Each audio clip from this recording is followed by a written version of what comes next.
dunida hadda aan ku jirno afka wax lagu dhacsadaa maahan inaad tirahdid boxing na gay inaad tirahdid hebel waan fiiraya nasku keen balamiya anu leexda dhanka Darisla Cabdi ma aha walaalka inaad tirahdid naraga ilaahay ka dhig maaha inaad xaasidnimada muujiso inaad tirahdid walaalkay subscribe ta laga laabto dadkan shalay rabitaan u rabeen ninkan u saartay rahmatullahi wa barakatuh aniga ah walaalkeena Hanad Xasan Cali ku magac dheer Hanad Dhagey channelka daawanaysiina waa Hanad Dhagey asxaabteyda qaaliga ibn aadan iswaay arina kala geesiya leere ayaan tan idinka maqnay laakiin xumaan kuma maqnayn barnaamijyo badan iyo noloshii oo yaani iska yara adkaatayba xogaa idkaga maqnaa laakiin hadda waan soo laabtay maanta maadaama aan soo laabtay maxaa idin wadaa wallahi hadda wax gooni oo idin maaragtay wadana ma jirto laakiin waxaan jeclaystay maadaama in muddo aan ka maqnaa YouTube-ka inaan dib ugu soo laabto soo laabashadiidu waa mid koowaad talabaad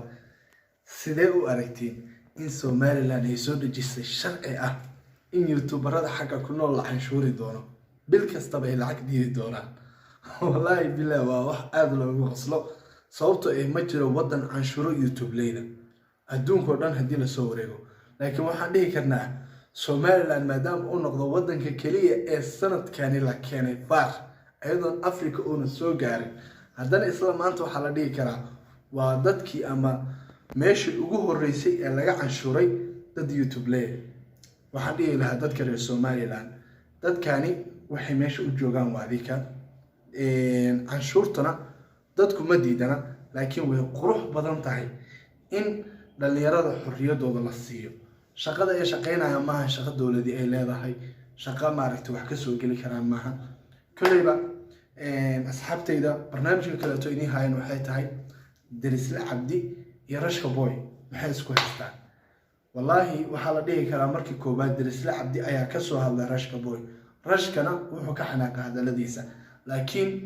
dunida hadda aan ku jirno afka wax lagu dhacsadaa maahan inaad tirahdid boxing na gay inaad tirahdid hebel waan fiiraya nasku keen balamiya taasina waxaan ku leeyahay Rashko raganimo maaha wax laga soo gudbay ayaa dib ugu laabanaysa anu leexda dhanka Darisla Cabdi ma aha walaalka inaad tirahdid naraga ilaahay ka dhig maaha inaad xaasidnimada muujiso